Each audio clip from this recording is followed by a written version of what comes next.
A couple announcements before we get started. The first is that at your desk you have a copy of the adopted version of the fiscal year 2025 CIP document. It also has an article for the American Public Works Association.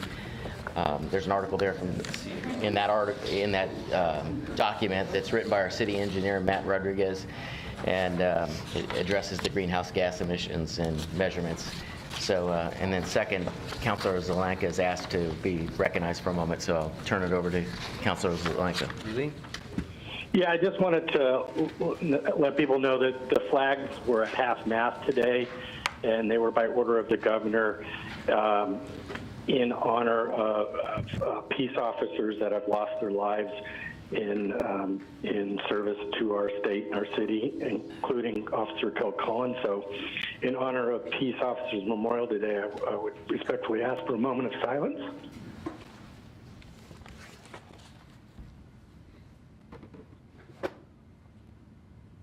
Thank you. Thank you. So we'll now move into the public comments. So those wishing to speak during public comment must have submitted a completed request to speak form to staff at the room entrance prior to the beginning of the public comment period. Please preface your statement with your name, city of residence, and for Eugene residents, your ward if known. You'll have 3 minutes to comment. There are lights on the timer. The yellow light indicates that you have 30 seconds remaining, and the sound will indicate the end of the 3 minutes. Our first speaker is Andrew Thompson.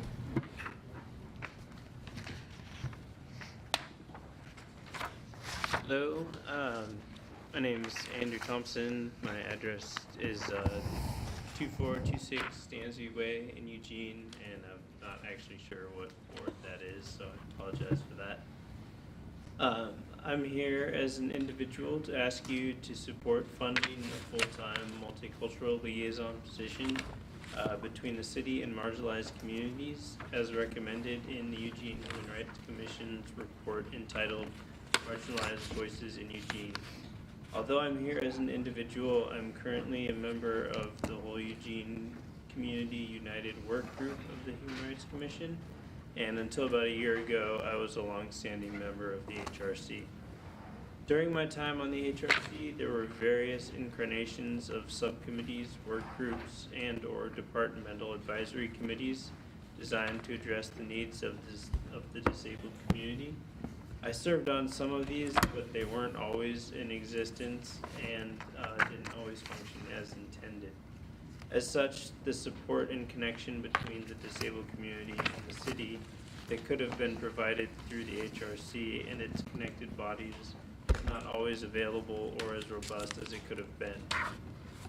This was, in fact, the criticism of the HRC that I occasionally heard from members of the disabled community. The Multicultural Liaison position recommended in the Marginalized Voices report would go a long way to fill gaps in services to the disabled community, benefit that community in many ways, such as monitoring and tracking city policies and programs for potential impacts on the disabled community, soliciting input from the disabled community on city policies and programs while they're being drafted, providing individuals in the disabled community a point of contact to whom they could turn to get assistance with or provide feedback on provisions of city services, serving as a part of the city's rapid response protocol for hate and bias crimes and incidences, and helping to target city efforts in the most effective way to support the disabled community. And it could also communicate to the disabled community about planned and ongoing programs and policies so that these programs and policies could be delivered most effectively. And finally, a full-time liaison properly positioned in the city organization would be able to help develop relationships with other city departments and provide them with feedback on how well they're meeting the needs of the disabled community. So for these reasons, I'd urge you to vote in favor of supporting funding for a full-time multicultural liaison position. Thank you. Thank you. Next we have Seda Collier.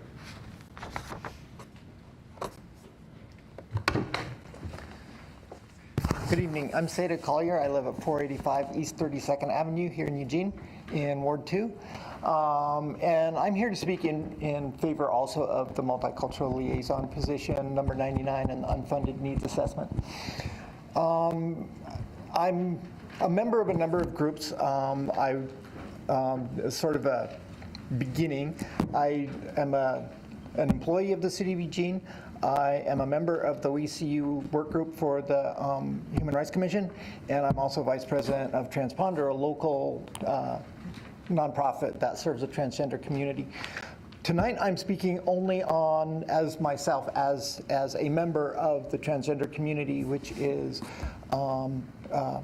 way overrepresented in marginalized conditions such as unemployment and other factors. And this position is what I was also a member of the focus group that was used to develop the Marginalized Voices report.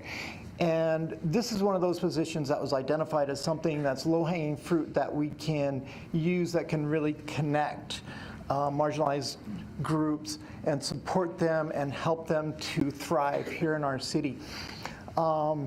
I think it's really important that this position have access, so I think that we need to fund it at the level that it will have direct access to the executive board so that it is not marginalized within the city organization or hierarchy, because that kind of, it doesn't really meet the needs of the marginalized communities that well.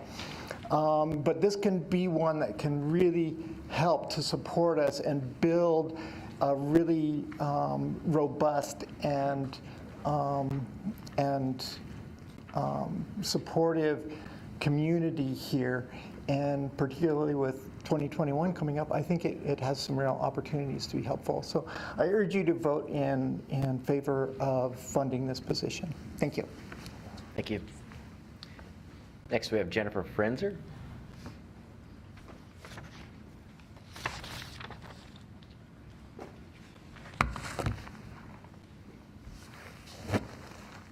Hi, my name's Jennifer Frenzer. I'm in Betty Taylor's ward.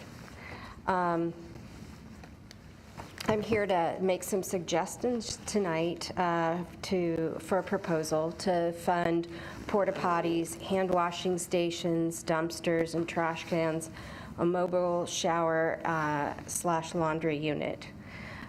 We are definitely on our way to reducing homelessness in our community. The meeting I saw the other night, the interjurisdictional meeting with county and city, is very promising to me.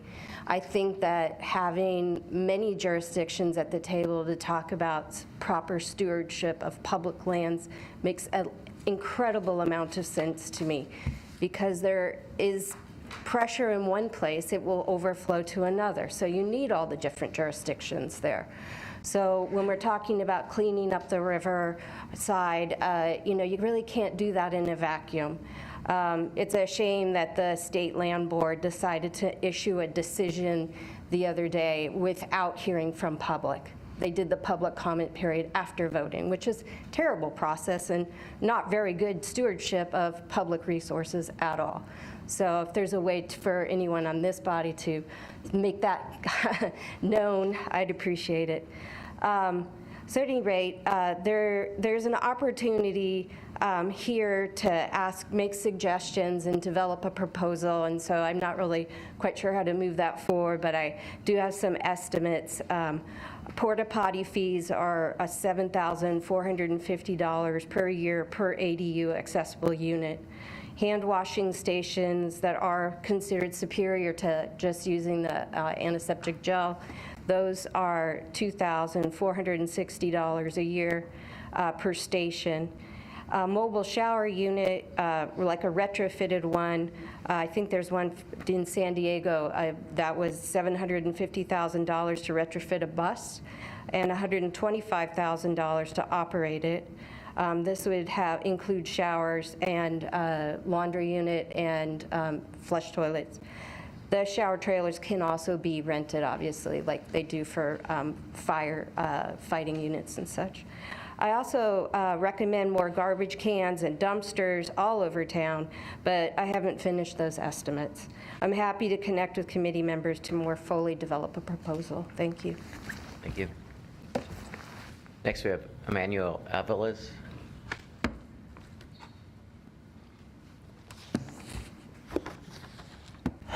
Good evening. My name is Emmanuel Avalos. I serve also in the WCU work group. However, tonight I'm speaking as a private Eugene resident. I live in 1750 Holly Avenue. And I am here also to talk about a multicultural liaison position. A multicultural liaison position will play a big role for the city's relationship with marginalized groups. This will help build stronger relationships with improved trust. The position will open doors to marginalized communities, serving as a point of contact, connecting city staff with key members of the community when needed, and to solicit input with these communities about city policies and programs. Most importantly, it will be part of the city's rapid response protocol to hate and bias crimes and incidents, helping the city's efforts to support marginalized communities in the most effective way.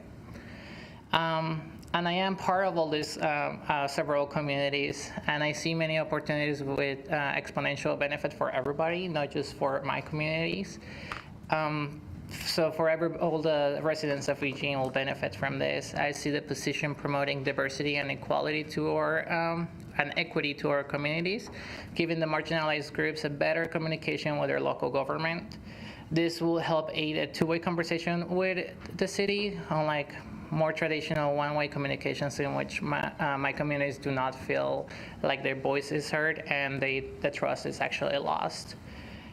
In order to achieve a safer and welcoming communities, I actually hope that you all vote for the full-time multicultural liaison position for the 2020 budget.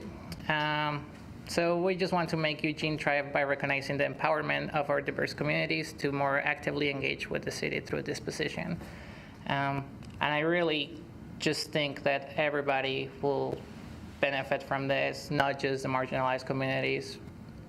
And all I'm saying is that it's a great way to communicate with all communities and integrate everybody into the city better. Thank you. Thank you. Next, we have Linda Heil.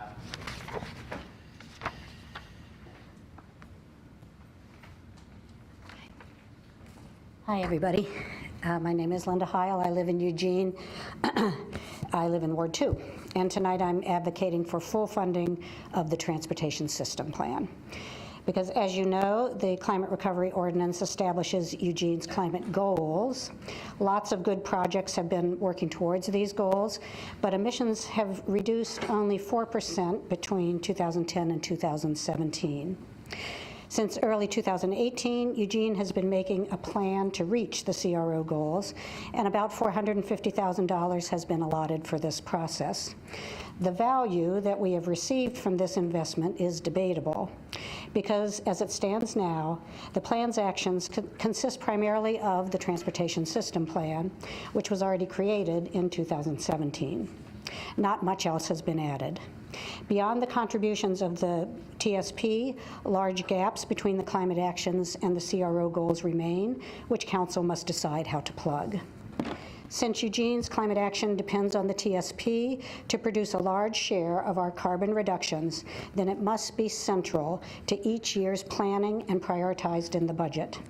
The TSP's major goal is 3 times more trips made by walking, biking, and transit by 2030, a great goal. So planning and funding must enable a fundamental shift away from trips in individual cars. As a citizen, when I look at the budget with my climate glasses on, I would like to easily find exactly how much is allotted for active transportation projects and how much for car-related road projects. I don't find that easy to find as it is now. Then it would be clear whether the proportion of funding for active transportation is increasing year by year over the next decade, as it must do. Implementation of the TSP and other CRO-related projects should be a driving force for planning and budgeting over the next 10 years. Every city employee should recognize and be able to describe their own role in climate recovery, because success will take every one of us. Once the Climate Action Plan is completed at the end of the year, a citywide, all-staff meeting to review it and discuss its implementation would show that the city is taking this seriously. Please, perhaps some funding could be earmarked for such a meeting into the 2020 budget. Thank you. Next, we have Michael Gannon.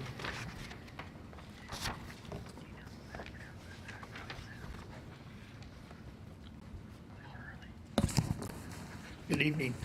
I just was told about this process recently this morning, and was advised to come with some real specific pieces of a request with detailed information. But I think that the most service that I could be at the moment is to suggest that the city in its budgeting process try to identify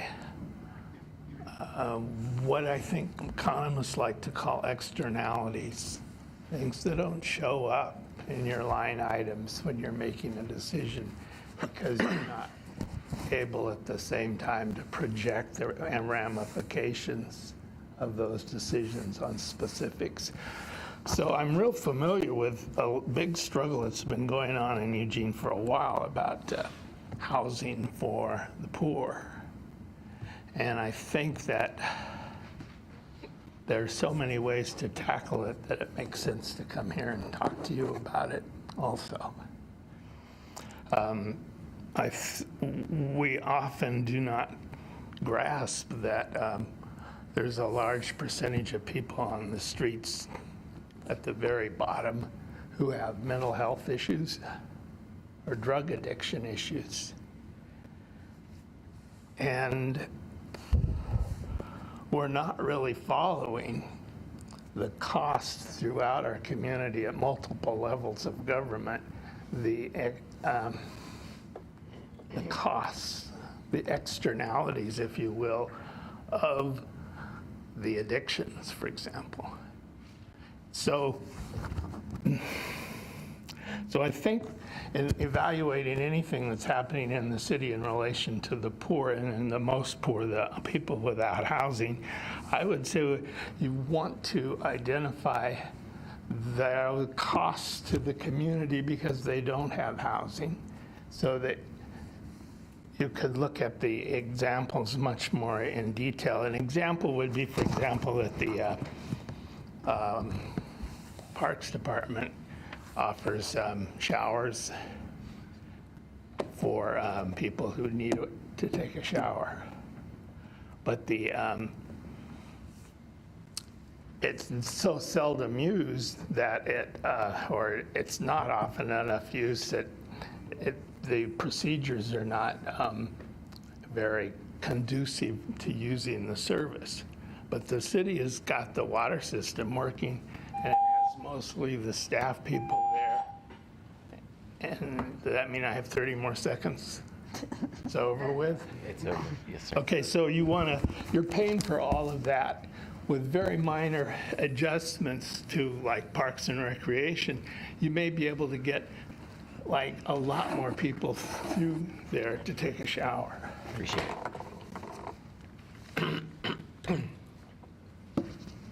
Next, we have Kathy Walker.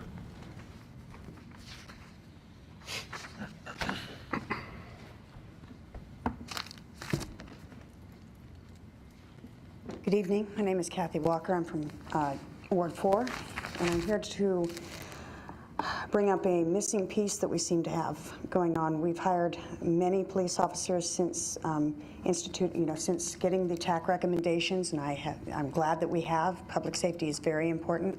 However, we haven't hired any outreach specialists, and at this point, it's causing more problems with trying to implement the TAC guidelines. We have trust issues out there.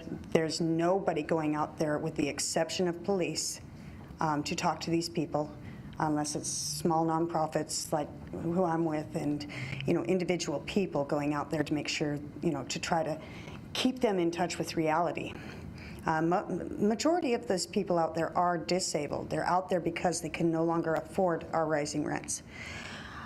What I suggest is, instead of ticketing people, many of which are disabled, we should be sending out outreach specialists to start that coordinated entry process. And the sooner we get that done, the sooner we can get moving on all of this. The police, as long as we continue to use our police force as enforcers, there will continue to be trust issues. And we need to start building trust among these people that we're trying to help. The continued criminalization is very costly.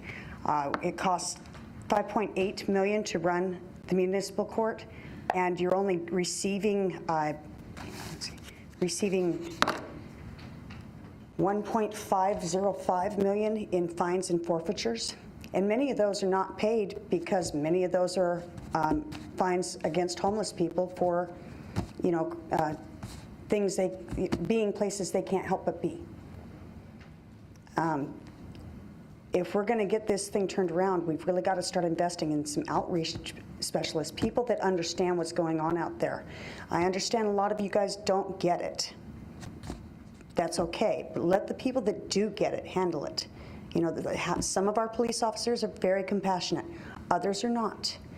And they are the wrong people to be out there dealing with this. And once we start treating these people as peers, they're going to stop the outbursts, the real problem causing, the garbage, the messes. I'm out there, I help clean those up, and I use my homeless friends to do it, to help me. They have no problems following directions if they can see you as a peer instead of somebody just trying to tell them what to do or shove them someplace. That's where the outreach specialists are probably a little more important than the police are at this point in time. I know several people who owe $4,000, $5,000 in fines for illegal camping. That's not right. They can't get housing. Thank you. And the next speaker is Laurie Harbor. I apologize. I got that wrong. Hi, everyone. My name is Laurie Harbor, and I am a resident of Ward 1. And I'll try not to be repetitive with some of what Kathy said, because I'm here for the same reason. I listened to attended Monday night, and I, along with Kathy, agree about the importance of one of the recommendations from Monday to move forward essentially immediately in hiring outreach workers. And my perspective on this is looking at the data of people who do receive multiple citations. And I'll get back to the costs involved. But just so a small snapshot of this is I looked at data of 42 individuals who have received one or more citations for prohibited camping since September of 2018.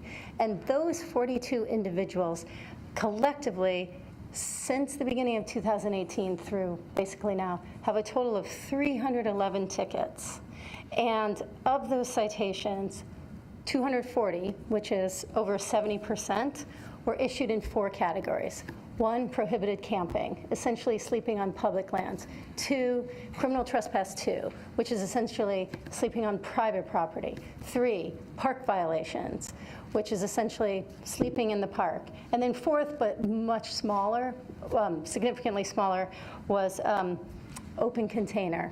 And so looking at that, and then from there, spot checking those 42 individuals, looking at their municipal court record, as Kathy said, of every one of those 42, at least that I looked at, all had over $1,000 in fines. Many had at least an outstanding warrant for their arrest.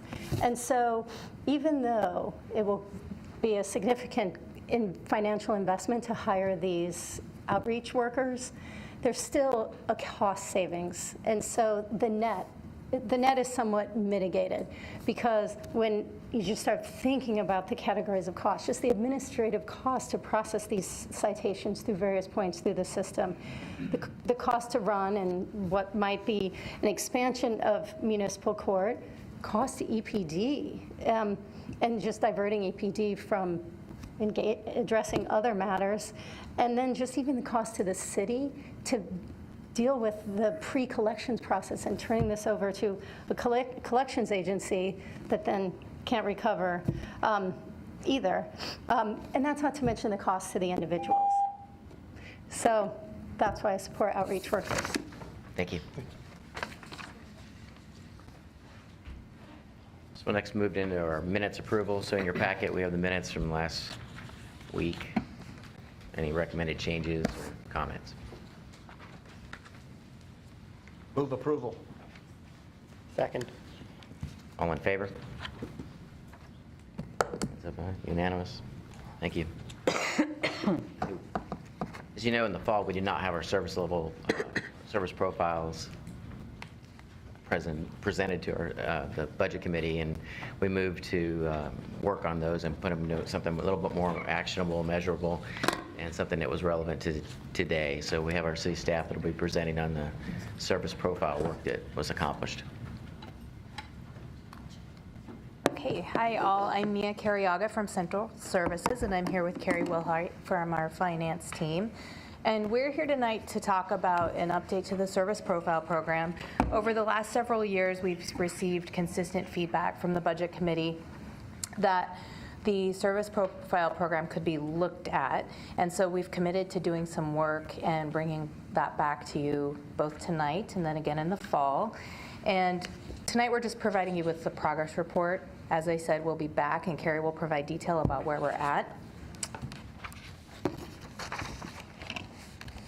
So we're thinking about the program revision, both looking back at what we've accomplished and what was helpful about the previous program, and looking to the future as well. We've been using service profiles since the 90s, and we had a very different set of tools available to us. People relied on the printed budget document, more manual calculations, and the newspaper and other written publications for information. And I tossed in a photo of a pager because, believe it or not, when the program was developed, that was the technology that we were using. And though it feels like that must have been a long time ago, the program was established based on best practices at that time to develop mini strategic plans for various services that were updated every 4 years and provided presentations on a rolling basis. They offered an overview of each service, its goals, and insight into some of the tools the service used to track performance. The profiles were reviewed by the citizen members of the budget committee, and once approved, were included in the budget document. Over time, we received feedback from members that the process could be frustrating because rather than thinking about decisions as they related to moving the dial, they were approving an inventory of data presented to them. And you might recall that a lot of budget committee members found most valuable in those presentations the detail about the services that we were providing. So they were most interested in learning about what we were actually doing, and the data was less of a draw. In addition to this feedback, we continue to look to the leading professional organization for our work, the Government Finance Officers Association, for guidance on adopting best practices in budgeting. They review our budget document every year, and we've received the Distinguished Budget Award designation every year since its inception. Reviewers are leading professionals in our industry from around the country, so they're familiar with city operations from cities of all sizes. They consistently note that we could be providing more extensive information on service data to be consistent with best practices. All of this aligns with feedback that we hear from the public about wanting more simple indicators of how their dollars are being used to advance the community. Staff also indicate that it would be helpful to have indicators that reflect services as we provide them. As an example, not all of the data that we collect in the name of promises made, promises kept for our library levy is currently included in the service profile. We also have better tools now, and the public accesses information 24/7. We use social media platforms to share service information in real time. You're familiar with our open budget system, which allows the public to access data in various ways. And pagers are, of course, a thing of the past, and most of the community, including underserved populations, access information using smartphones. The image on this smartphone is 2020X. This is our organizational effort to work on things now in a way that also prepares us for the future. We're always thinking 10 years out about how we continually reflect the community as it evolves, who we want to be as an organization, and how we best use resources so that we're meeting today's challenges and setting us up successfully for the future. As we evaluate the program, 2020X is the basis of our work to reevaluate. We're working across the organization to leverage not only the feedback we've received from this community, but everything we've learned in recent engagement efforts, like the police chief recruitment and the Parks and Recreation System Plan work.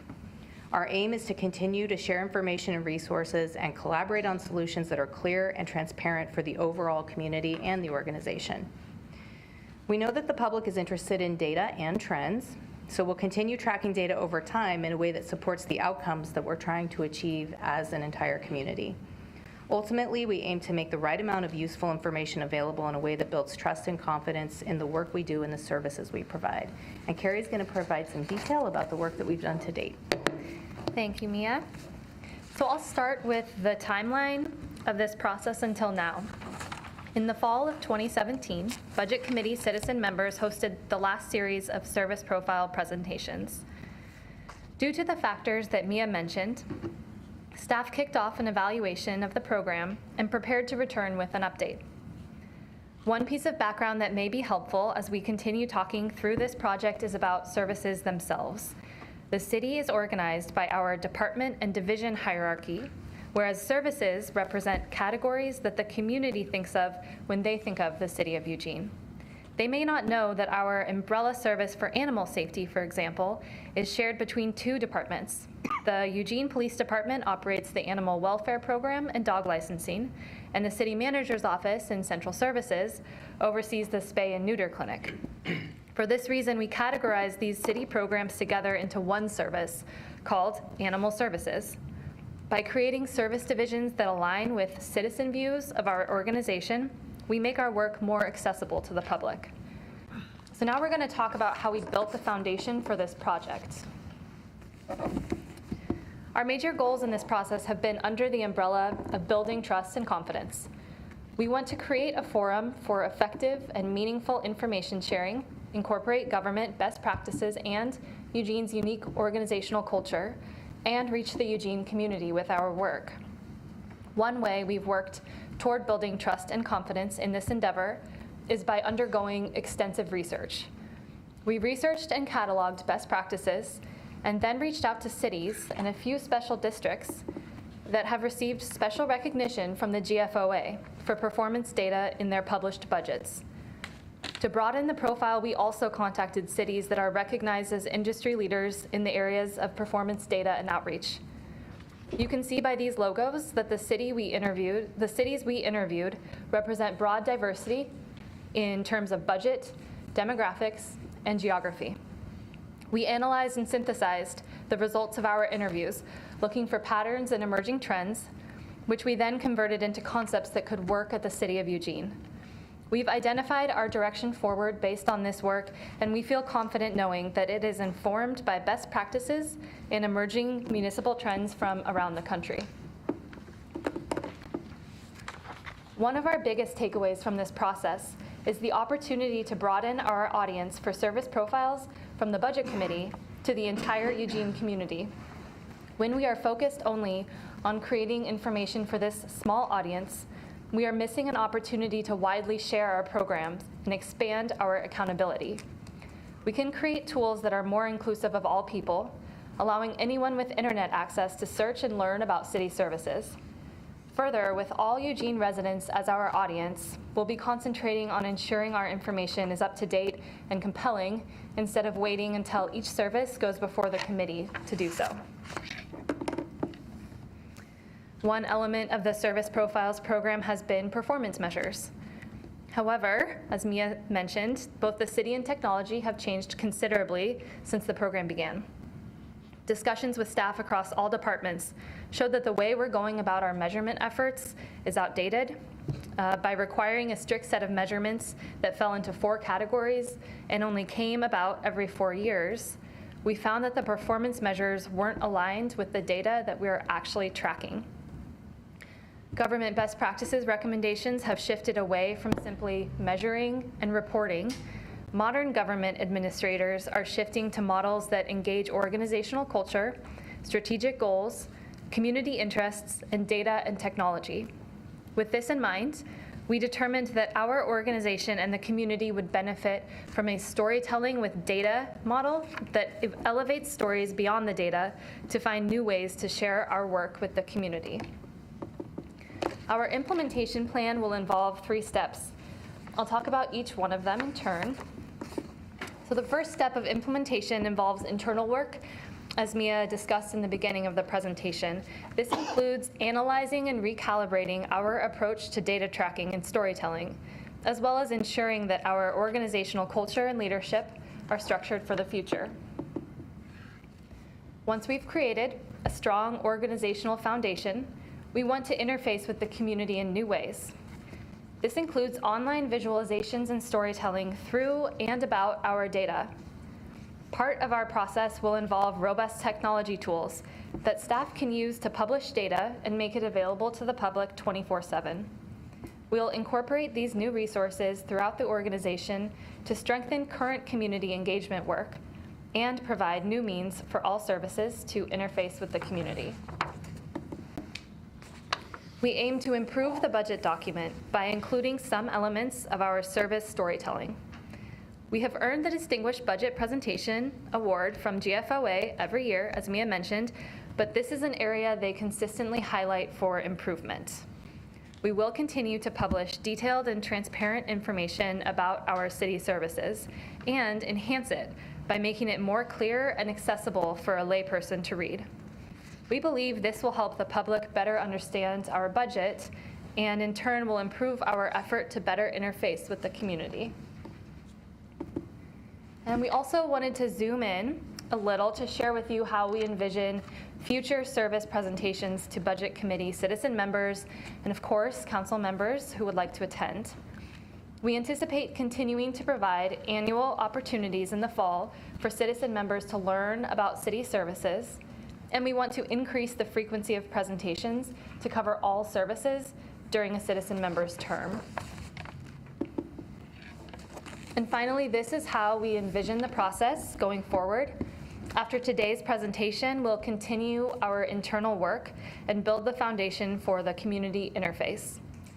While we're taking a look at our internal organization, we'll provide the citizen members a series of department presentations this fall as opposed to service presentations to continue the educational component of the annual series. We will return to presenting on services in fall of 2020 when we envision our overhaul process will be close to completion. Thank you for your time today, and we're now ready to take any questions or comments about the presentation. Thank you. What we'll do is we'll go around the table one time, and then we'll move into the larger budget deliberations. Since it's a short meeting tonight, we'll start with Councilor Surratt to the right. No questions or comments. Thank you. No questions? The only thing I would say is I really appreciate the desire to make the budget a more accessible document. I think there's those who live in numbers, and I think that's great. But in addition to the numbers, you need to be able to tell the story about what those numbers mean and what the outcomes are. So I think being able to blend those two together makes our budget much more of a document for the community. So I absolutely support everything that you're doing. So, as someone who lives in the world of numbers, I appreciate the storytelling. I recognize the point of that. Can you explain a little bit more what you mean by storytelling, because frankly, it makes me a little nervous when I see a slide that says moving away from performance measures to storytelling. Yeah, I think it's a matter of looking at the data and then helping people understand what it actually means. So previously, it was some of the service profiles were pretty statistical. So for example, in the city manager's office, we were tracking data about number of likes on a Facebook page. And so we would present that data, but not always connect the dot to say this is what that tells us about how people are accessing that page. And so it's really about drawing more information and weaving the various data points together to help people understand what it means about how we're providing service. I don't know if that helps, but. So it is not replacing the performance metrics, it is supplementing the performance metrics. That's accurate. I think when we come back in the fall, we'll have more detail about what that could look like. We're still working through that. Because I think one of the things that I only got to go through the service profile process once, but one of the things that I noticed is that my concern with the metrics was not that I couldn't understand them, because as I said, I live in that numbers world that most people don't, but rather that it didn't seem to be connected with the outcomes that we were looking for. Mm-hmm. And so we can say, and as someone who's really looking for how are we effective, like my role is to say, are we effectively spending our money to produce the outcomes City Council has asked for? If I'm looking at a service metric that says we've had so many books checked out of the library, is that our goal? And then telling a story around that doesn't really get to it either. Like, I can understand what the books mean, what that means a little bit better, but it's still not necessarily connecting to the goals that we're trying to achieve, the outcomes that we're looking for. I'm assuming that we don't check out books in the library just for the sake of checking out books. We're looking for increased happiness among our citizens, or we're looking for education or something like that. And so seeing how that could be incorporated with it might be helpful. Mm-hmm. And so our hope is that we do have a system in which we can adapt the things that we're tracking so that they remain relevant. Previously, they were static. And so any measurements that the budget committee adopted remained the measurements that we tracked over a long period of time. And so our hope is that the new program will be more flexible and adaptable so that we can continue to maintain relevant data over time. Thank you. Thank you. I'm appreciative and intrigued about putting the like jobs from different departments together, such as the animal services. I think that could be really useful for people to get a better picture of what the government's actually doing, rather than this department's, doing this part of the meal and this part's doing that, and I only see carrot appetizers and hamburgers and a lollipop. But if you put them all together, I can just say that's a really weird meal, but at least it's a meal. So I'm intrigued to see how, what positions, what services from the different departments fit together. And it reminds me of my request for all our expenditures on homeless services, which you have so kindly provided. And I really wanted it because I found out that I have asked for it 3 times while you were busy working on it. I really appreciate it because it's pretty extensive. And I think one of the things my constituents ask me is, how much are we spending? What are we really buying? They see the bridge funding and they go, well, your city's only going to spend this much on homeless? And I'm like, that's going to come from the bridge funding. Be happy about this because there's still the other places. So just how much that's helped me just from that little bit, as you can pull human stories from the different departments and the money together, I think it will be accessible to people, and it also might make them happier. So, thank you. No questions. I kind of want to underscore what Councilor Semple and Commissioner Kaczynski, is that how I should refer to you? What they said. I think it's really necessary to incorporate not only the story, but also the data and the outcome into the story. Especially when you're presenting it to the public, they're not going to view information in terms of numbers or funds or separations between departments. They're going to think, okay, does this service impact homelessness? what about this one? What about this one? And having them all lumped together along with a narrative to help explain what they're seeing, I think that is really what you're getting at, is the point of these stories, right? So thank you. Thank you for doing all of that. I have a similar comment to all of theirs. The narrative process existing to help explain how we accomplished our common goals, what we said out loud that we were going to want to do, is a good idea, but frankly it frightens me, because the farther into explanation and narrative you get and away from data, the more you delve into the subjective, and I'm not sure that that brings public trust so much as it raises more public questions. If you see a page of data, you might well, as a normally thinking person, be led to your own conclusions about what it means, and to read a narrative that presents that subjectively as entirely the opposite might lead you to trust it less. You see what I'm saying?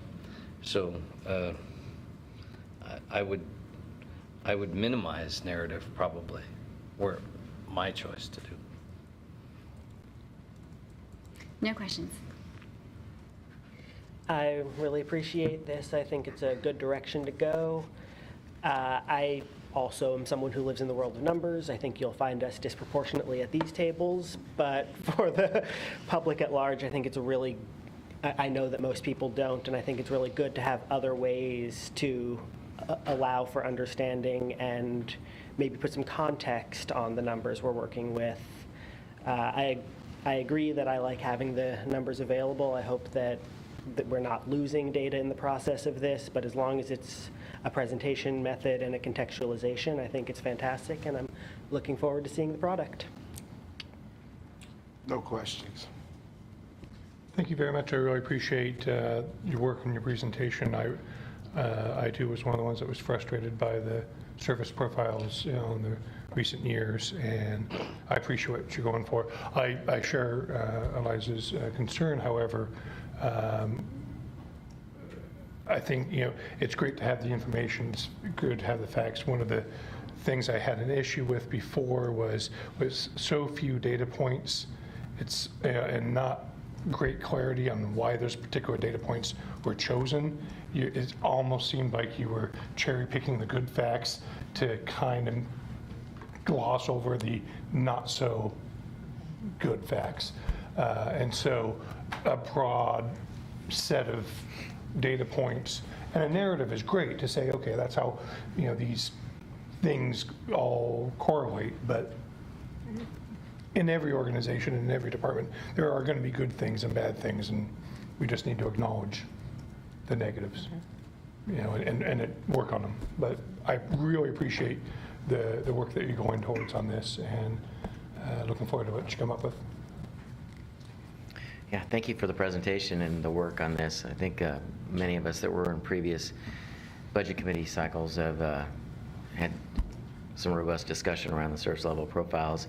And I think that if you'd have to be on the committee, I think maybe 3 or 4 years before you saw of the different departments and their profile presentations. So I think the narrative piece and the storytelling creates the ability for us maybe to look at how we run the meetings in the future, and allows an opportunity to hit the highlights or hit the ones that are more pertinent to our public comments and what the budget's going to be focused around. So you have a real opportunity to create discussion in the community and build trust. So I'm very optimistic about the process you've laid out. So thank you. Alan. Thank you. Did Alan have any? Thank you. Councilor Zelenka?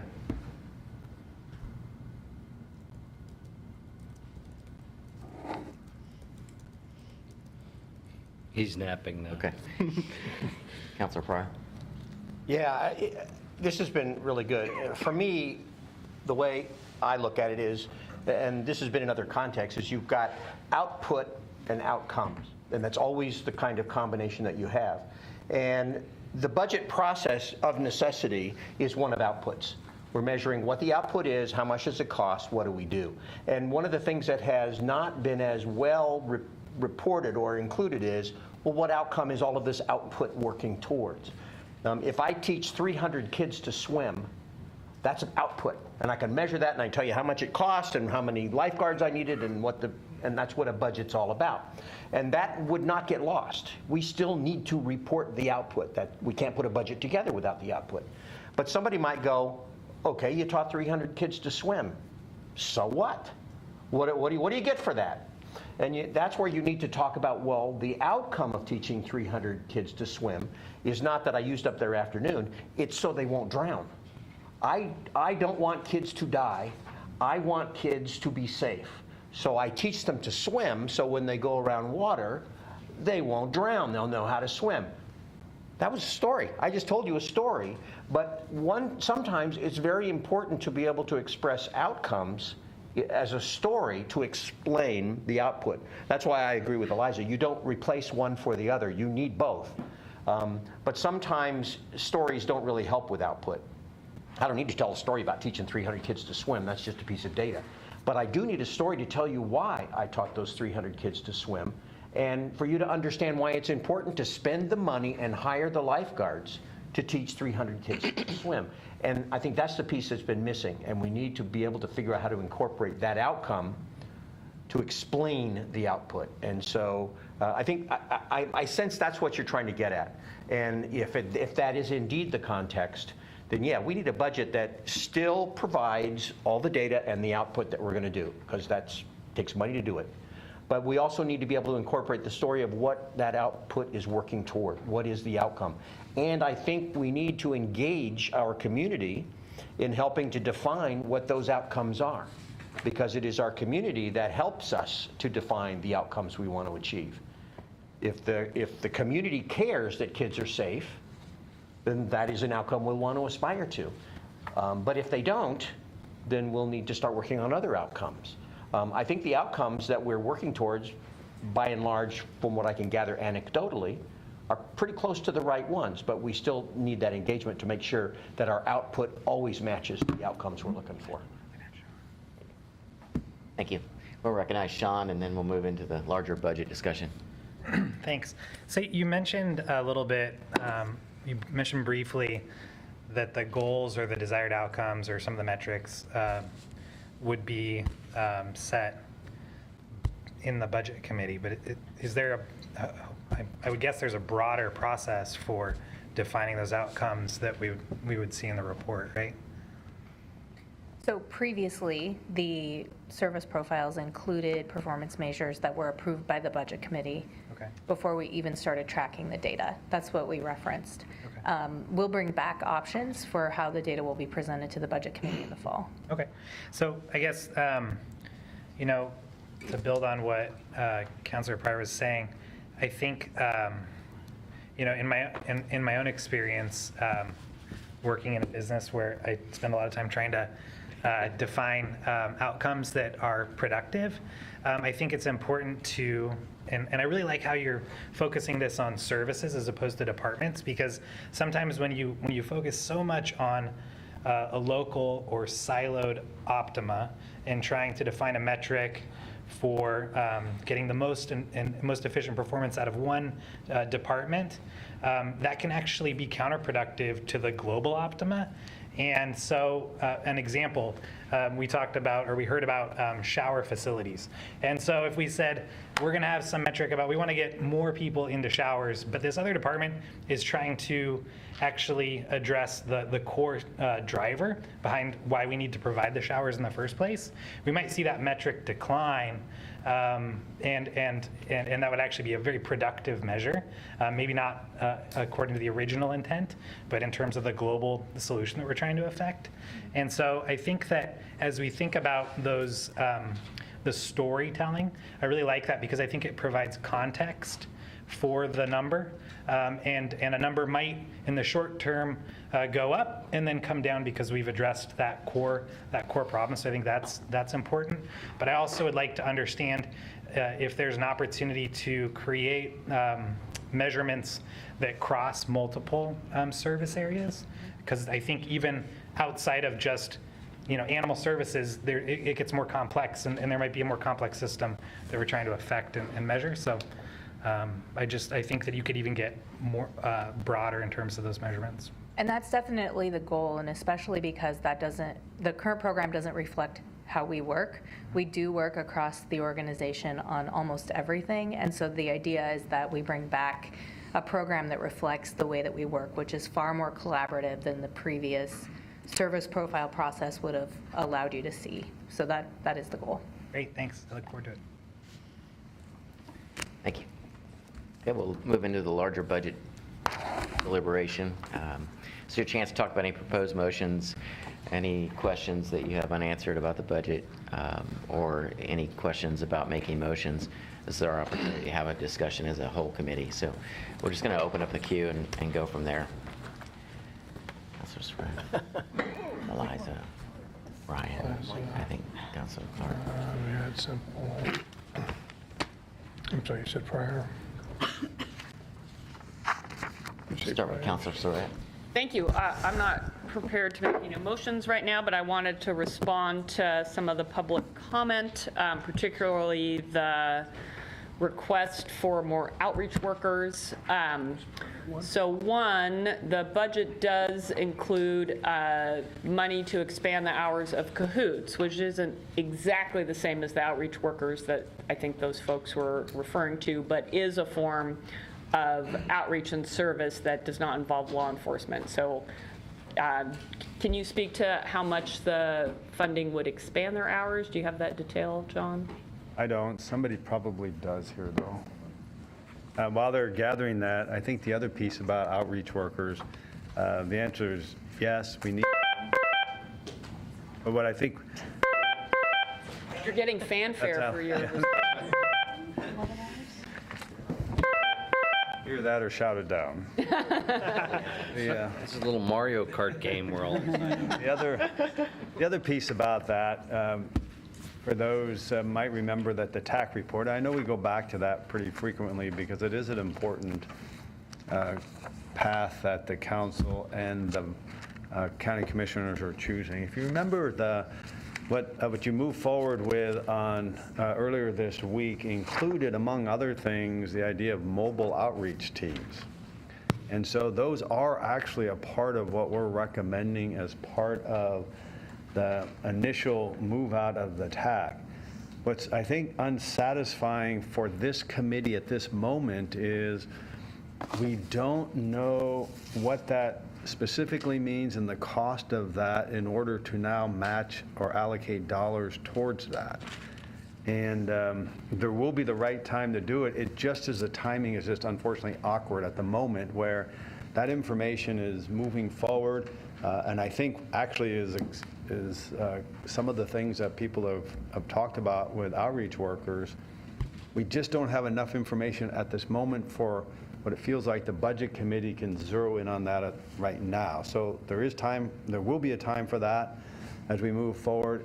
Next year's budget committee, I think you'll end up spending a lot of time talking about implementation of the TAC as we think about 1 year and the future years as well. So. Go ahead. Just to add a little bit. So in your budget, in the proposed budget message on page 3, that it talks about adding 11 additional hours, which almost gets us to a 24/7 with the Cahoots program. Great, thank you. And then I just wanted to add, so we just got direction from the council to actually move forward with the proposed implementation strategy on Monday, and today's Wednesday, so we can't possibly hire outreach workers in that interim. As important as they are, and I think it's probably more likely that we would not be hiring those as city staff, that we would program funds, whether at next year's budget or a supplemental budget, that would probably go to the Human Services Commission, and the county would do a process to get those outreach workers either as county workers or workers with a local nonprofit. So that's most likely how that process will work. I don't know if the individuals who spoke to that are still here in the room, but so I think, I think there is definitely a sense of urgency, but there is a process we have to follow. We are talking about public dollars, and we need to, as we just were discussing with the service profile, conversation, be mindful of how we program those and spend them, and be accountable for the results of that investment. So I just wanted to speak to that right now. Thank you. Thank you. We have Eliza next. Oh, I'm next? Okay. So I guess I feel like every year, or I guess the 2 years I've been here, I go to Budget Committee and we have a number of people come up and they ask for specific things that are all specifically good. And you can look at those specific things and say, yep, that's a good thing, we should put money behind that. And we can't do that for all of those specific things. Because if we did that for all of we wouldn't have an unfunded needs assessment. And so I feel like this year I'm spending a lot of time thinking about how can we make all of these things more possible and more effective, and not just sort of move the needle in this area a tiny bit, and then next year we move the needle in some different area a tiny bit, but what can we do that will let us move the needle more effectively in all these areas? I feel like we have a lot of places in the city where we're doing really good work that we're either doing very slowly or ineffectively in some ways, making it harder than we need to make it. And I think this comes across in very big picture things. We've had a number of people talking about climate change and housing and homelessness, and all of these things are big issues that we've been talking about for a very, very long time. And then I think it also comes across in little things, like most people interact with the city on a very small level. They're getting a permit. They want to know what's the deal with that statue in their park, those kinds of things. And I feel like those things are also running in a place that is not as effective as it could be, because, I heard they were going to do something with the statue in the park across from my house that apparently moves in ways that it's not supposed to move.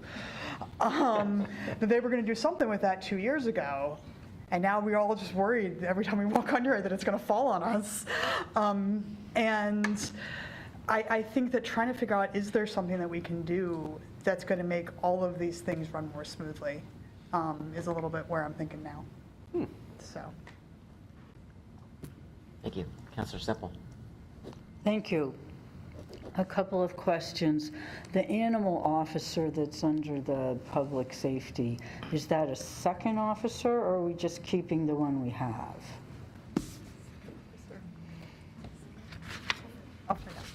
Because my request about that is I feel we need a second one.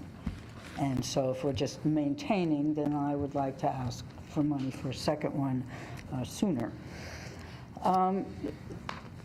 As many people know, I'm very interested in having more bathrooms downtown, and I would think that if we had showers and laundry, the air would smell better. So I'm wondering, if we specifically dedicated some money to bathrooms downtown, would that make a difference? How much of our problem with downtown bathrooms is due to a lack of specific money? Could we hire monitors? Could we get those bathroom cubes I'm interested in? How much money would we need to actually make a real difference so anybody could use a bathroom downtown? Do we have any idea about that? We can get you that information. So I think the part of that would be, as you mentioned, having them attended. And so we would want to calculate that cost, and we can provide that to you. Well, I think I would like to make a motion for money for downtown bathrooms. I don't want to ask too much, but I wouldn't mind knowing how much it would cost to have showers and laundry somewhere in addition to the service center. And of course, garbage cans would be great too. But I'm specifically interested in bathroom and hand washing facilities downtown, and I'm going to make a proposal, so I'm asking for your help. So just as a general reference, for the Whitaker, that was $10,000 that we put towards the Whitaker as far as being able to do some restrooms, bathrooms there, porta potties, as well as some other kinds of things. So that gives you a relative scale. It's probably somewhere between $10,000 and $20,000 to do restrooms specifically. If we do the attended side is probably a little bit on the higher side of that. So that would just probably give you some scale. Well, from the figures Jen gave us, 8 for a bathroom and 2.5 for hand washing. Now, I think we need 4, so there's $40,000. Unless I get more information, that's my proposal. And not tonight, but I would like to talk with someone individually a little bit more about the downtown events and the funding and the data for what's coming up, so I can get some feeling of the results we've had from what we've spent in the past, and if what we have dedicated now, which I don't remember what is going to be enough, because downtown programming, I see we've done a lot. I think it's been successful, but along with public safety, I really want to make sure that that's encouraged. So bathrooms and fun downtown, that's me, go, and an animal officer. There's a way to combine those. Well, we still have dogs downtown, so hey. Thanks. Councilor Clark and then Ryan. Thanks, sir. First thing, I'm noticing, and manager, please forgive me, but what I'm noticing here with the CIP copy you gave us was that it's adopted March 11, and I seem to remember that, and I remember our conversation around, and I appreciated our conversation with colleagues around Stryker Field, and that was to be addressed with this year's budget.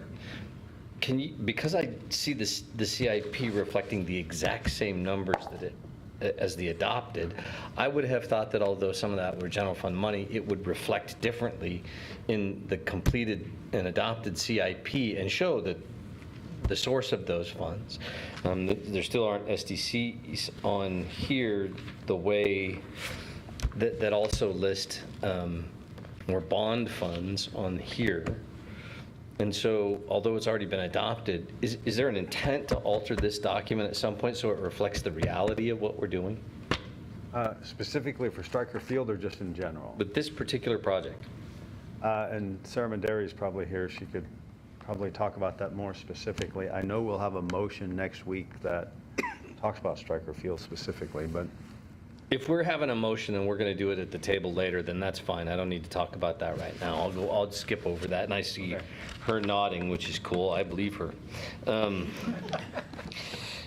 Item 5 on the previous discussions here was one I brought up, and I'm interested in following up. I asked the question of all previous MUPDs, how much more money are we making now than if we hadn't done them? Okay. What I got here is a table that shows current active MUPDs, and the reason I believe that is because it's a 10-year break, and it says that they come back on the rolls this one in FY20 next year. So I believe what I'm looking at are MUPDs that are currently active, as opposed to we started MUPD in year X. We've had all of these over time until until now. And this is, and then the other data point that's missing here is, here's what the property was collecting before, here's what it's collecting today, or here's what it's projected to collect when it expires. So that we can get to a number and say, because MUPD exists, for example, this in the limited scope of what's currently there, says that the city's making about $1 million a year more in taxes because MUPD existed, without looking at all the previous projects before.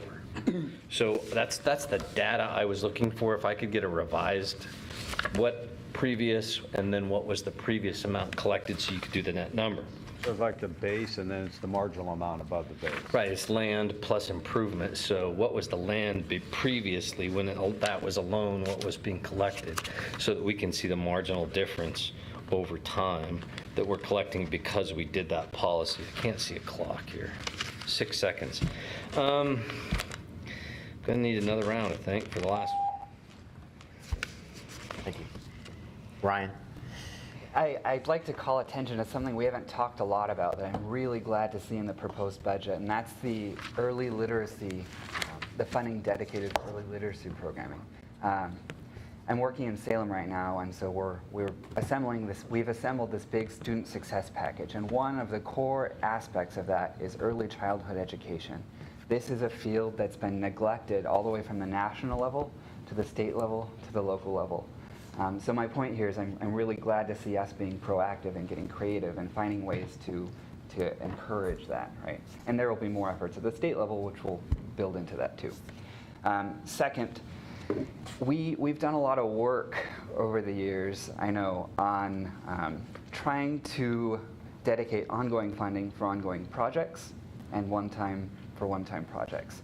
I'm really glad to see that this new revenue stream from the Community Safety Initiative will create ongoing funding to transition things like community court from one-time funds to ongoing funds, because that's a really valuable program that saves us a lot of money in addition to saving lives. Next, I have a couple questions, and I'm going to get a little specific. I see there's a proposal to add 2 FTE police officers at the airport. And it's mentioned it's connected to expanded service to Chicago. I'm wondering what specifically led, what's the connection there? Right. You know it? Our Public Works Director, Sarah Madera, can answer that too. It's a really quick. Yeah, it's a really quick. We're required to staff certain levels by the FAA, and so when we added the Chicago service, our hours of operation extended, and then we're required to backfill that with police. Perfect. Thank you. Thanks. Next, hopefully a simple answer. With what institutions do we bank? Where are city funds held? Isla, you want to get that? It went through a whole process for that. Yeah, I'm sure it did. I'm not aware of it.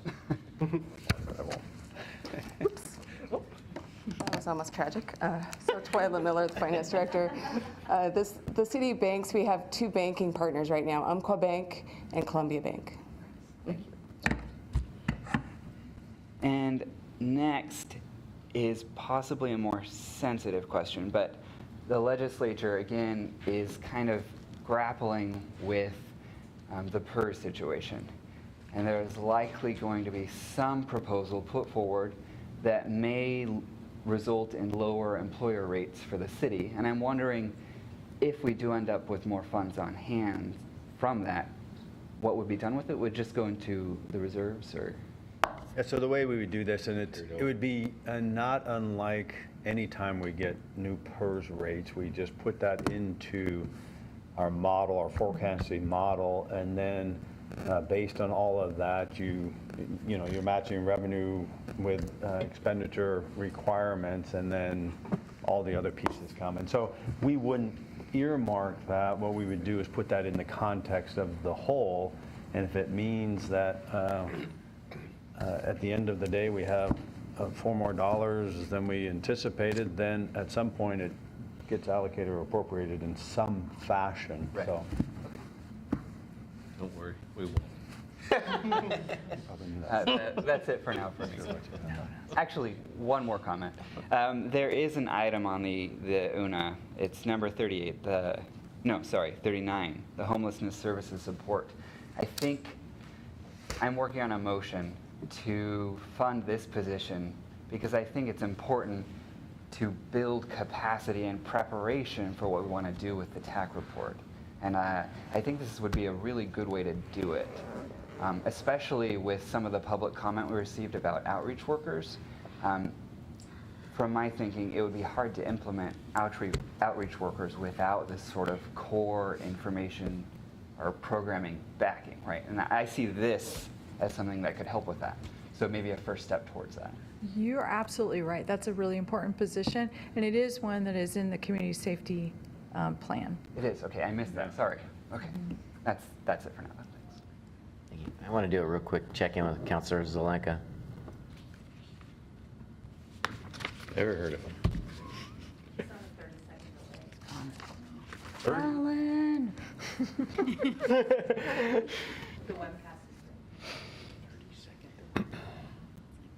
You can cuss for 30 seconds. Like 18 more now.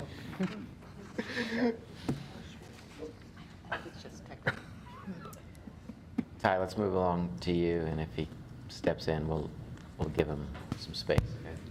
All right. I really wanted to thank everyone who came and gave public comment today. I want to highlight the Multicultural Liaison that we heard about from multiple people both today and at our meeting last week. Alan. Is that Alan? Is he like a poltergeist? Okay, so Multicultural Liaison, I think it's a really important position. When it comes to equity concerns, it's really easy in any one project when you start working on a single piece by itself to get excited and lose track of some of the broader implications it has. It's not a sign of ill intent, no matter how well-intentioned you are, it's just really easy to have a blind spot. And so having someone who is committed and dedicated specifically to reviewing everything we're doing and bringing all of that together and catching those blind spots, hopefully before projects go too far, so that we can tweak and adjust and improve everything we're trying to do, I think is an incredibly strong fit. So I definitely hope we move forward with approving that. I understand there's a motion coming to that regard. So I'm looking forward to funding that position. As for the sanitation needs, I also think that's a really important piece. On that front, I was wondering if that's something that could potentially be addressed with the flex funds that we've heard about in the TAC implementation plan. The restroom kind of stuff? Right, the restroom, hand washing. I mean, I think it could be, but the flex funds, I think in the TAC are intended for a little bit more specific on moving people into the sheltering system, which is probably different than their immediate needs and so where they are at that moment. And so I think there'd be a different use for those, or at least the intended use for those. Both are important, but I think they're a little bit different. Okay. Because the flex funds are kind of the one piece that we really have immediately available to address current needs. And one of the concerns about TAC implementation that I've been hearing in the community is about those immediate needs of people who are currently on the street. So I'm wondering how much flex funds may go to that versus moving on the implementation. And if it's mostly only going to go in the one direction, then I would like to also see some money allocated to address that today, given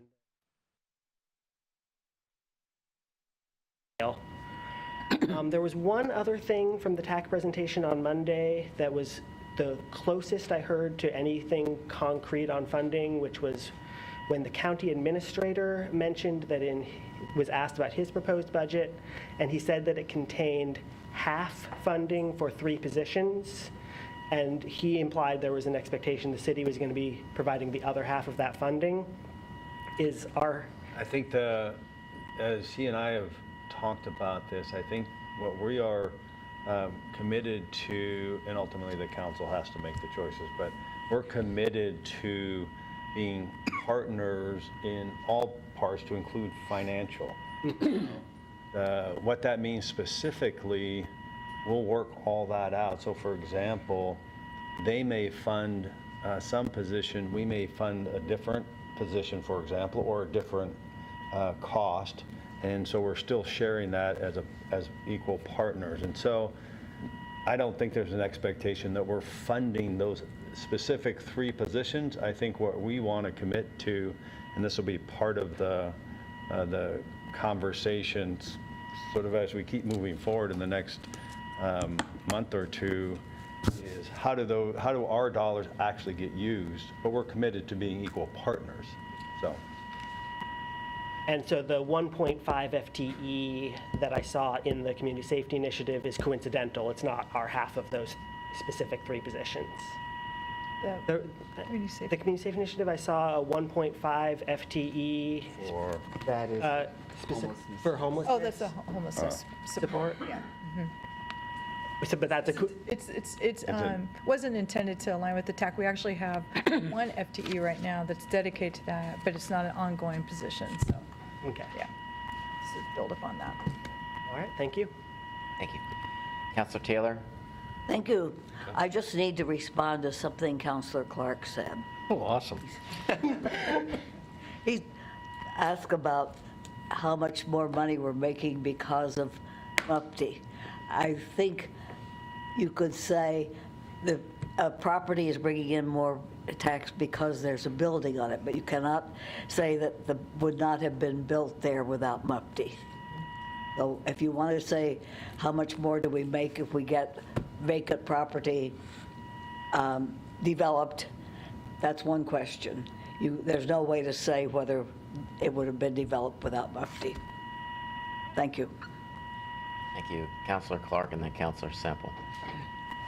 With all respect, my friend, the only way you can say that we don't know is if you're willing to call the applicant a liar. Because the applicant had to say that if it doesn't happen, they won't build the building. So, by default, by definition. Let's do a different one, though. At today's council meeting, I asked the question, were we going to pursue the City Hall discussion based on a budget ceiling or based on community values? I'm not really 100% certain of the answer that I got, other than kind of we're going to try and work on both of those. I heard several of my colleagues say they were willing to compromise their values, which it was interesting to me. I will see that happen when it does. But one of the questions I asked was, what's the max budget? And no one seemed to be willing to say there was one, that we were going to work on that as we go.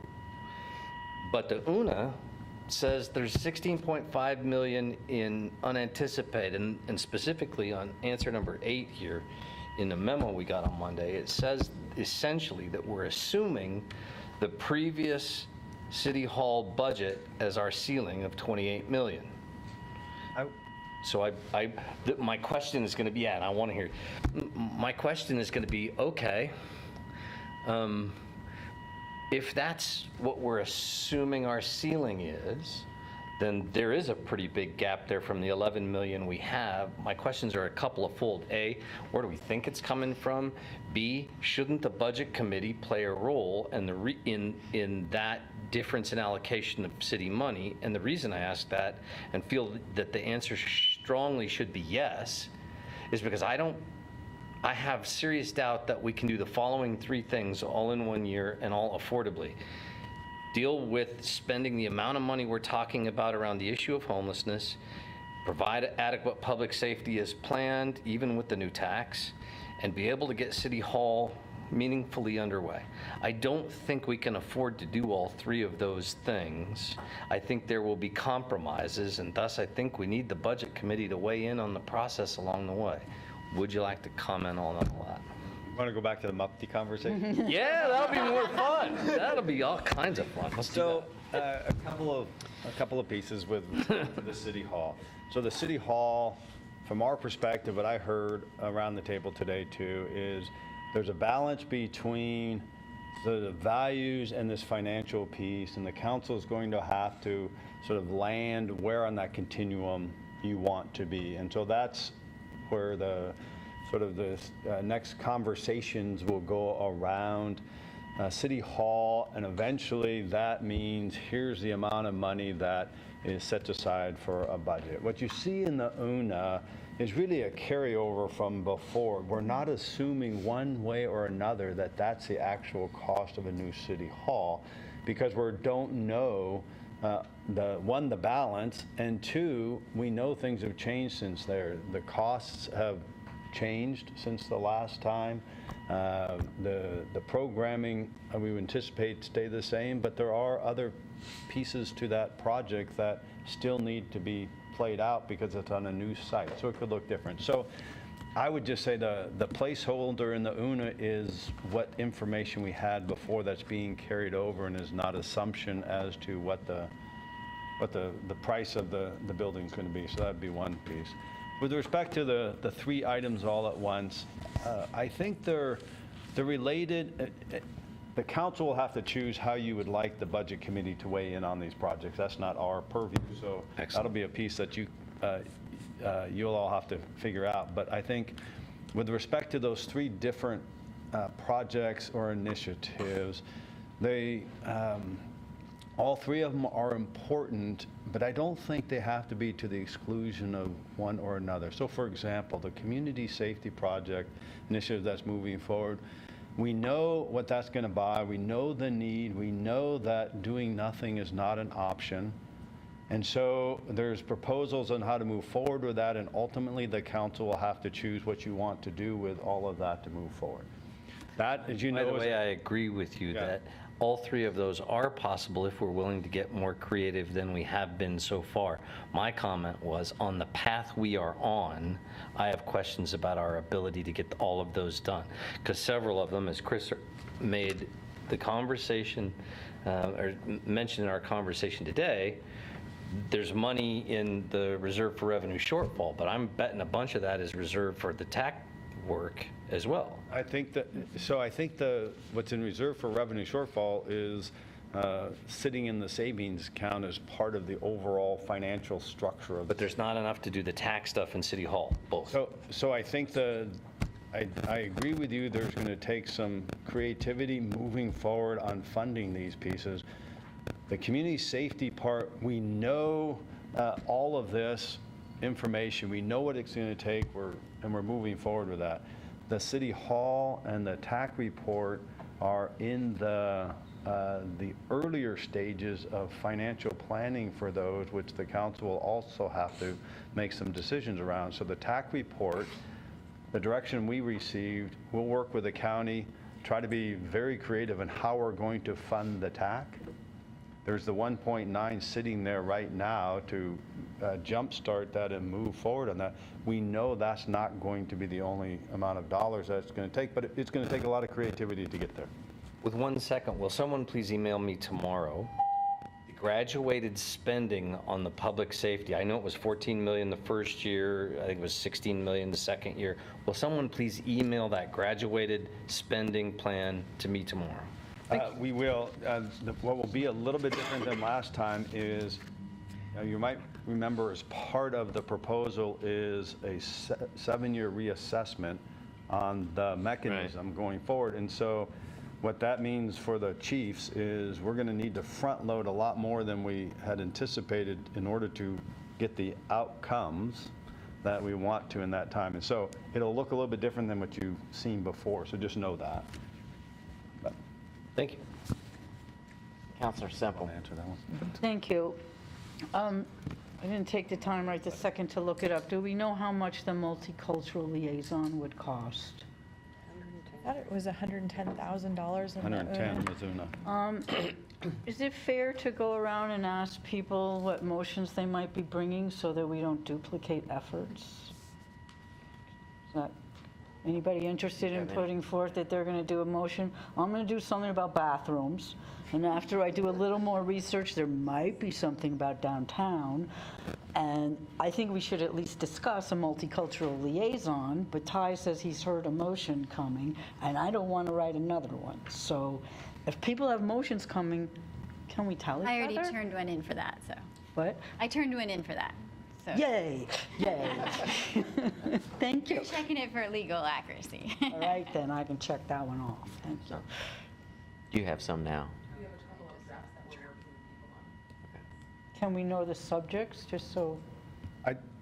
It would be better if the folks who are making those would suggest what they are as opposed to us. I don't know if people want everybody else to know them or not, so. Sorry? Okay. We're keeping a list of motions to publish maybe so everybody can see it. I don't understand why it's.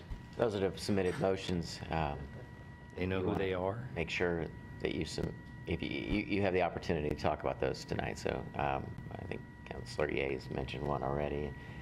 It's been a topic, and you've mentioned one now as well, Councilor Semple. So we have those two out where we can discuss those in this format. I'm not going to email a series of motions out until we have them all right before the final meeting. I don't want us deliberating behind the scenes or anything that would look like that. I find that very confusing, that it's a secret what people might want to talk about. It's not a secret. We can talk about them all here. I just want the people that are making the motions to talk about those. Well, since nobody's saying anything, I guess we don't have any. I'll write them all. We will help you. Eliza.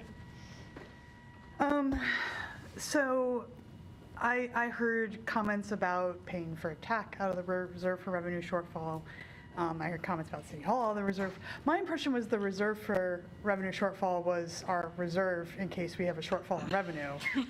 So every year I get very nervous when we make a bunch of motions saying, let's fund this thing out of the reserve for revenue shortfall, let's fund that thing out of the, and I say that planning on making a motion to fund something out of the reserve for revenue shortfall. So, but I think to really look at this, we do have to look at how are we going to be creative about this.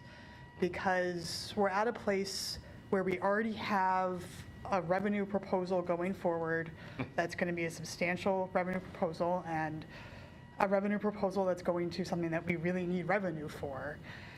I think it's probably difficult to say, and can we get more revenue for this, and can we get more revenue for this, and can we get more revenue for this? At the same time, we have so many different things that are our priorities that we really want to do. And so I think we really need to look at how we can be more efficient and how we can prioritize what we're doing, how we can do what we're doing and achieve the same outcomes with less effort and less time.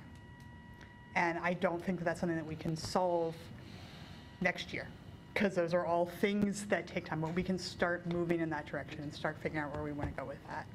And so, we were talking about, where's all this money coming from? And I think that's what we need to be thinking about.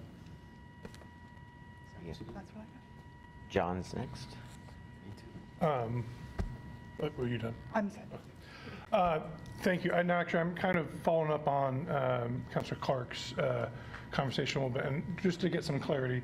In the last couple of years, we've had some debate, Councilor Pryor and I, as far as what exactly the function and duty of this body is as compared to council. Council makes policy decisions.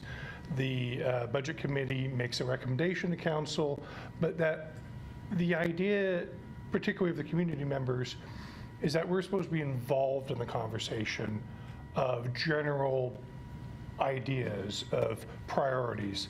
And so maybe I'm asking the same question a second time, but it's I didn't hear a completely clear answer. On a City Hall discussion, do you anticipate a decision on City Hall within this next year, regarding funds specifically? And if so, at what point are we going to, be involved in that, this conversation of priorities? Because if it does come down to, do we solve homelessness or build a city hall, that seems like an important conversation to be involved in. I don't know with your first question on the timing for when the council will make some decisions around the financing of City Hall. So whether that's in this calendar year or fiscal year, I just don't remember. Somebody probably knows that. They told us that today. Yeah, and I just don't remember the actual building of it was in 2022, 2023. Completion. So that was part of that. So I just don't remember the actual date. And if somebody's here, we can. You know the. I'm sorry. Will said completion 22 today. Yeah. Timing of when council will make a funding decision regarding City Hall. I think we would be back sometime later this calendar year with some budget numbers and estimate, and that's part of what our owner's rep would do, is to develop a budget for the project, and then we bring that back to council. And I think it's later this year in the fall, as I recall. Okay. Just given the magnitude of what we're talking about of, one of the unfunded needs, it's a lot of money, and it's and not that it's not an important thing, but I think it doesn't, necessitate a larger conversation of priorities. And unless I misunderstand, that is kind of the function of this body, is to give input, at least to council, to enact. And council certainly has the latitude to say, thank you for your recommendation, we're going to build it anyway. But I think there needs to be a community voice, at least in a budget committee, if not in a public hearing setting, to discuss that to some degree and explore, are there other options? Have we done everything? And I don't need to rehash all the old conversations that have happened, but there are financial implications. There are, and ultimately, the elected officials have to weigh in, and so where they would want to have those conversations and how to have those conversations. So. You good? And oh yeah. I'm sorry, I got Sean, but you want to be on the list too? Oh, I was just going to follow up with Eliza on the reserve for revenue shortfall. I appreciated your comments about the reserve for revenue shortfall. It is our savings account, and it actually is accounted for in our forecast. And so what you might remember this year, we have accumulated a little extra cash in our savings account, purposeful in order to, because we know there's some uncertainty in the out years. We're still awaiting the FCC ruling. So depending on how that plays out, we want to have the cash to help us move into that. PERS is always an outstanding question, and so that is a piece that we also want to continue to be mindful of. And so when we start spending an additional $500,000, $1 million plus dollars, there is an impact on sort of the reserve for revenue shortfall. So as you think about priorities and you think about what's important for us to move forward on now, and a lot of these are great ideas, also keep in mind of how is that going to impact sort of the overall financial structure as we move forward, and that financial stability is also a priority that we would encourage you to think about as well. That's not a message to say don't propose or vote on anything. It's just to keep that also in mind as we think about it. John. One motion that I'll be proposing is something around the making up the potential drop in HSC funding. I think we're all excited about the direction of the TAC recommendations and that plan. A lot of it's going to be, I think, ultimately around coordinating certain activities that already exist and supplementing those. And I think that if we want some things to coordinate, we need to keep those things ongoing. And so I think at a minimum, we want to at least maintain a lot of those services that we've been helping to support through the county. So I just wanted to mention to you all that I will be focused on that in the motions. Thank you. We have Councilor Surratt, and then we have Councilor Clark.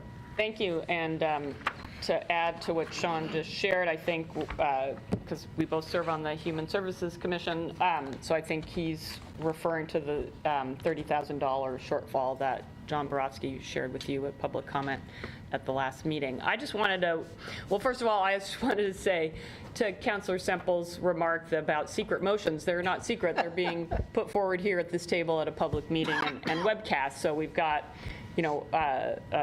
forecast that we're going to get a motion on the Multicultural Liaison, your motion on sanitation, and then the HSC motion, and then something Eliza is referencing vaguely. But I wanted to weigh in on this conversation about the role of the Budget Committee and if they should weigh in on the City Hall. My recollection from when I was a citizen member of the Budget Committee is the citizen member, this body, when it comes together, is to look at the general fund. And we don't know if City Hall is going to be funded out of general fund dollars. There may be other opportunities for funding that. You know, this body does not get into the solid waste and recycling fund budget, or the parking services fund budget, or the wastewater utility fund budget. We look at the general fund budget. They are included in there. That's where I'm looking at them, Councilor Clark. But we're not discussing the details of all of those budgets or making recommendations or motions on those. We are making motions around our general fund dollars. So I think it's important to remember this is an important body, but it has a constrained role. And I get worried when we have that conversation about how we're going to expand it. And are we going to convene the budget committee when council is deciding what values and goals we want for our city hall? No, that's going to be council's conversation. And certainly, as active community members who have an eye on the bottom line, budget committee members' input would be very welcome. But I don't think in a formal setting such as a budget committee meeting like we're having now. So I just think, I just wanted to remind us of the role of the budget committee and you know, kind of what the fundamental purpose is for this body. Thank you. Councilor Clark. Thank you. I wish I could remember this word I'm trying to think of. When you line stuff up in time and it come in order and it sequential, that's what. So the sequential process of spending money is budgeting and decision making at the same time. And thus, if we decide to first focus on the TAC report, and it seems that in order to accomplish some of that, we do have to spend general fund money that is currently housed in reserve for revenue shortfall. If that eliminates the much like we did the bridge funding for public safety, that eliminates the use of that money for other options later. My point is that if we don't get to a conversation about City Hall, and I do believe we'll be using general funds of some sort in order to accomplish that based on the conversation so far, certainly the 11 million that are there are in reserve, but they are general fund dollars that we've set aside from facility reserve.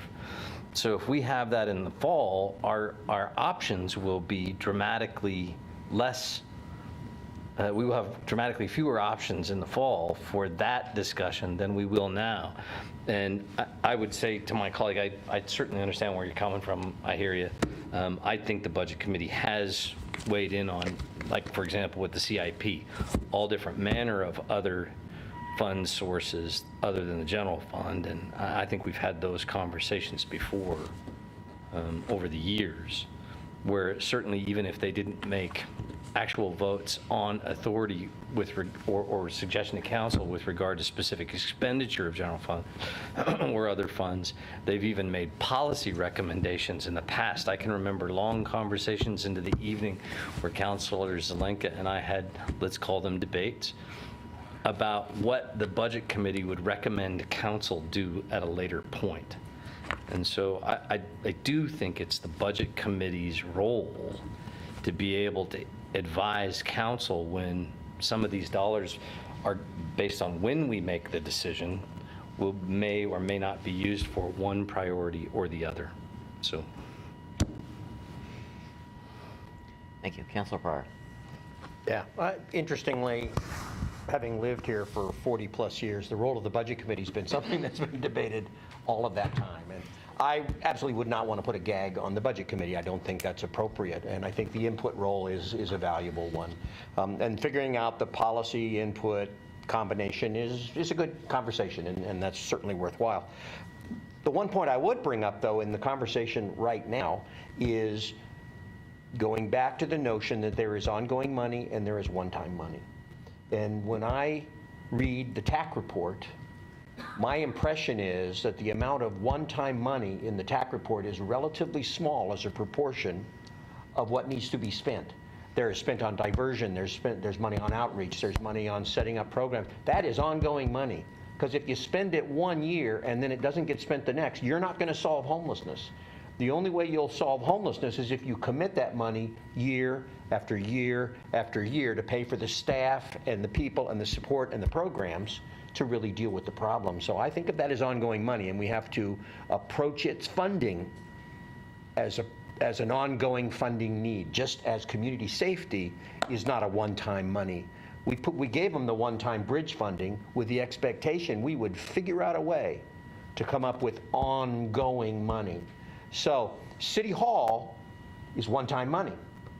And so the way you fund a city hall is significantly different than the way you fund community safety or most, not all, of the TAC report. So I keep that in mind as I have the conversation. Yes, they're all heavy lifts, and yes, they all have to come from somewhere, no dispute. But when you talk about funding a TAC report, I'm always going to come at it as whatever money source you come up with is when you're prepared to commit year in, year out for the foreseeable future. And not, well, let's come up with some money for 1 year, throw it at it, and say we've done our job. That won't work. So City Hall's a little different conversation than both community safety and the TAC report, because if I'm going to commit to the TAC report, I'm committing with the expectation that I'm going to be coming up with that money year in and year out for the foreseeable future. Because there's no point in doing it if you don't do it right, and that's ongoing money. Thank you. I have Eliza, and then we'll have time for one more, and we'll go with Councilor Evans. I would say to push back on that a little bit, Chris, is that yes, this building a city hall is going to be a one-time thing, but there will be an ongoing maintenance cost from that point on in terms of maintaining that building, that facility, whatever happens to it.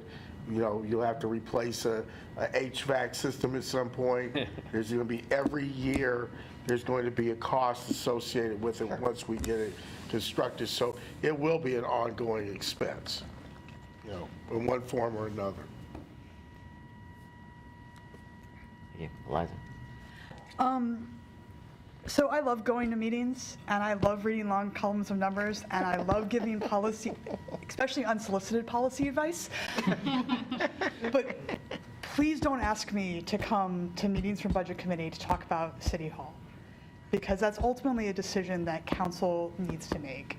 And one of the things that I've been, and frankly, it's taken a very long time for us to get to a place of decision on that.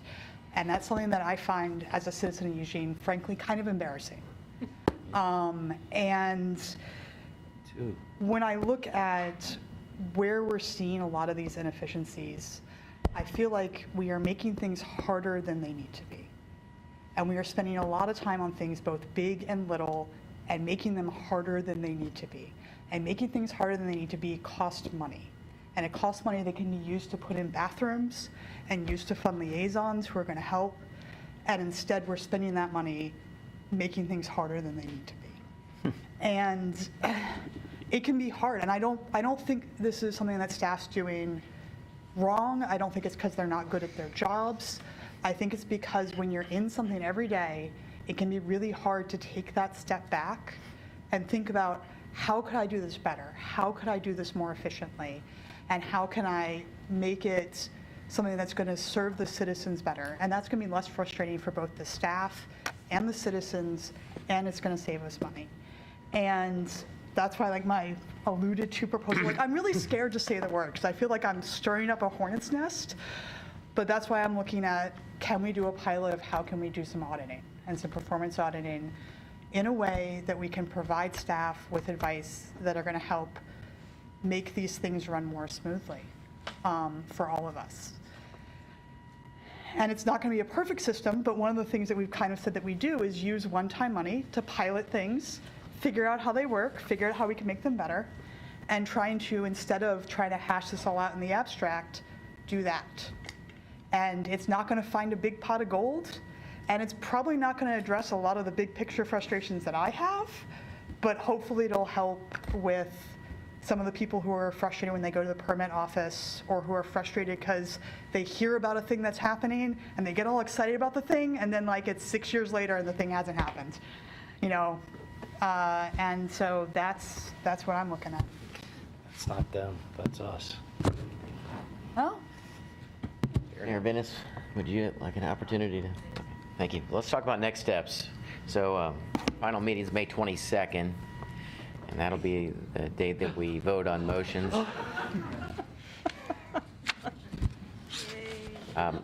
We should be prepared to stay late and make motions to extend the meeting if need be, because we'll have to make our final recommendations to City Council on that date. Tomorrow at 5 p.m., if you're intending to make a motion, please send those to Jamie. Oh. No, don't answer it. Just tell him no. Don't answer, it keeps ringing. Is there a way to turn that off? Here, hold up a Hang up on him, will you? Hang up. Crying out loud. Yeah, that's Hello? Mike that said hang up. Yeah, it was me.